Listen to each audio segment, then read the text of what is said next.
rejoice before you as at the harvest, as people make merry in dividing spoils. For the yoke that burdened them, the fold of your shoulder, and the rod of their taskmaster, you have smashed, as on the day of Midian. For a child is born to us, a son is given us, upon his shoulder dominion rests. They name him Wonder Counselor, God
did not drink the water.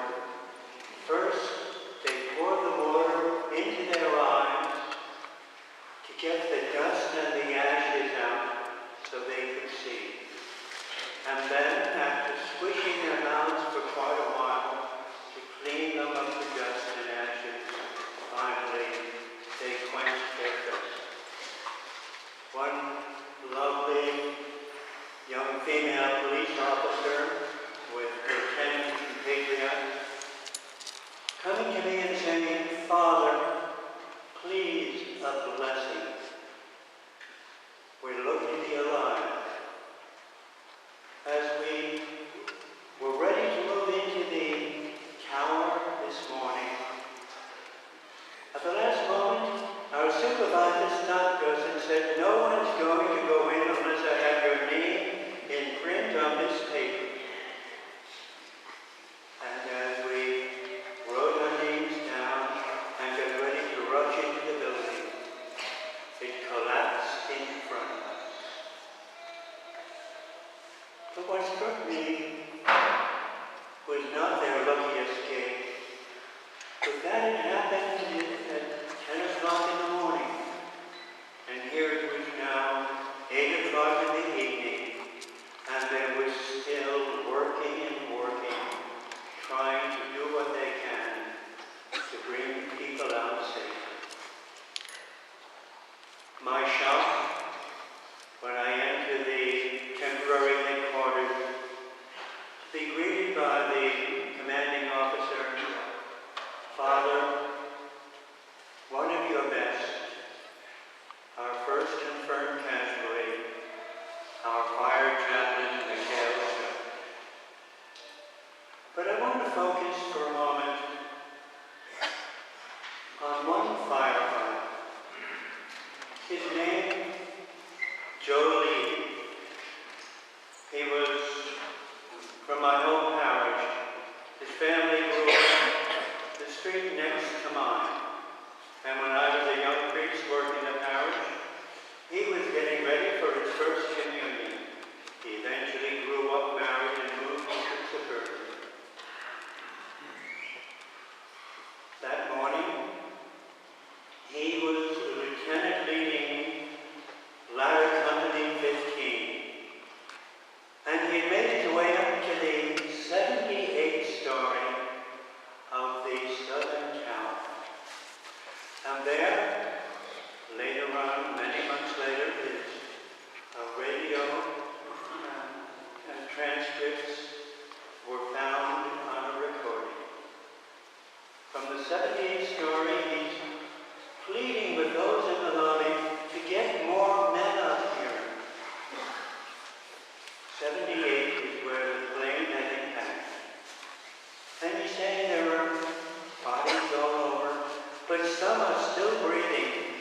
Our men have already started carrying down 15 badly injured, but we want to get all of them who can be carried out alive down as quickly as possible. Please send more people. And then, total silence. It was 10:29, and the building collapsed. Joe Lee's body was not recovered for months. And it just so worked out that when it was recovered, a special funeral celebration once again in his church. And it was the last week of November, the week of Thanksgiving. And coincidentally, the funeral was held on his birthday. Outside, fire engines with flags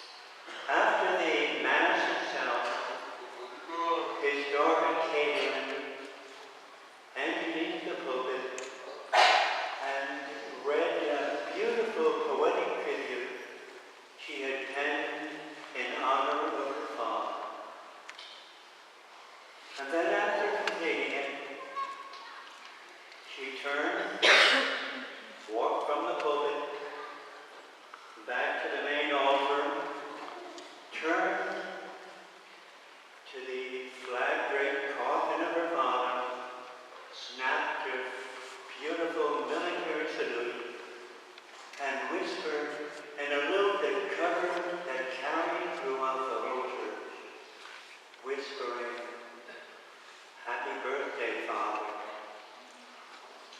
You will always be my hero."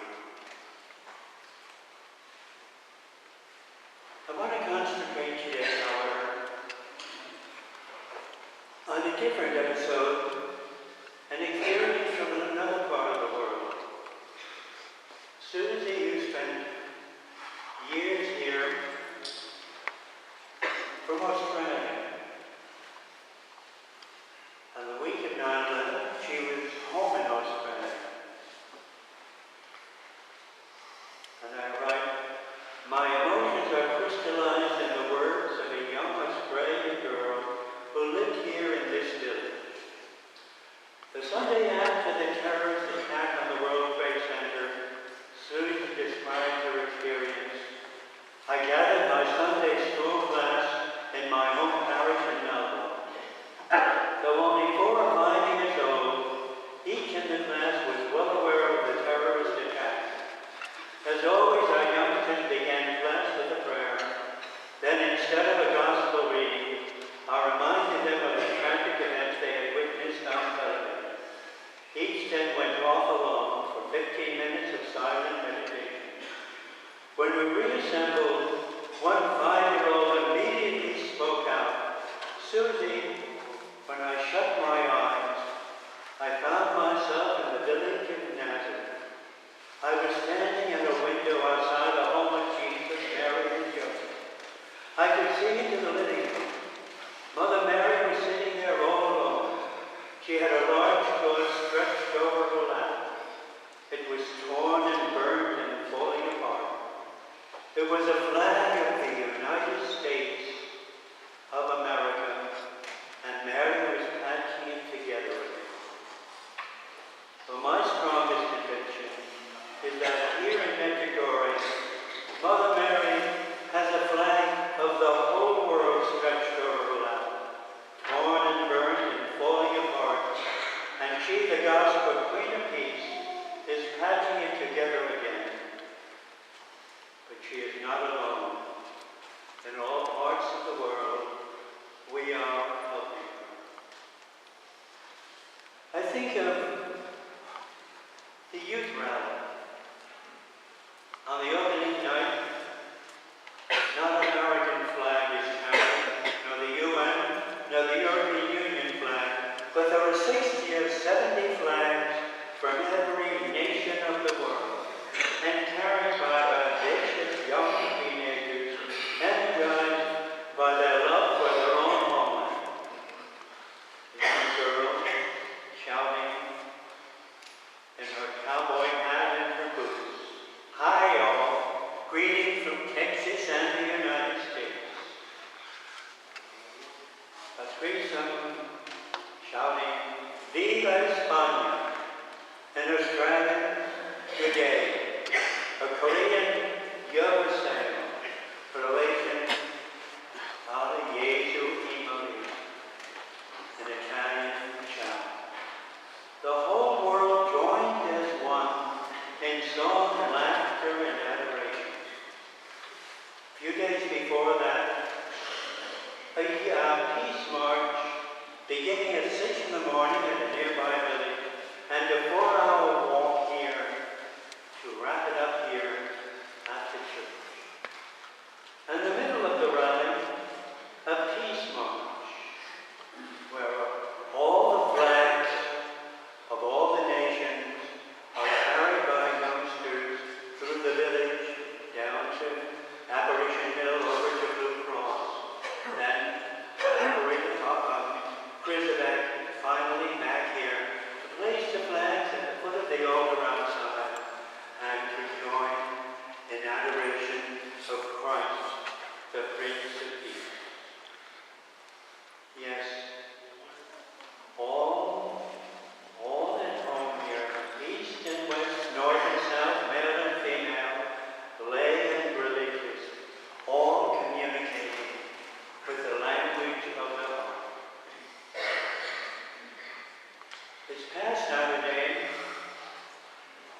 instead of toasting and partying, a funeral.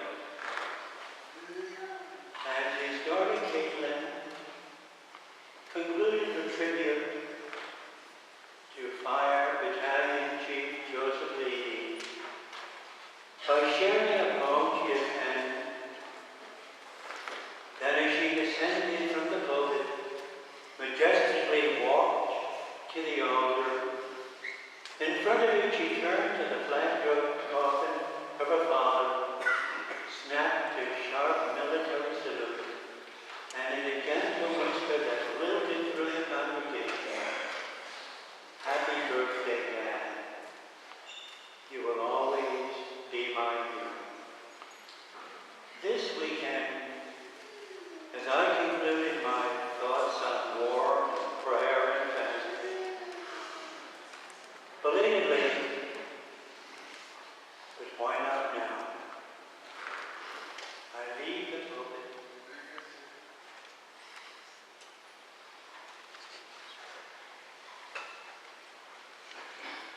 I walk to the altar. I raise a hand in warm greeting to the flower-covered statue of the Gospel, Mary, Mother, and whisper gently for all of us to join in.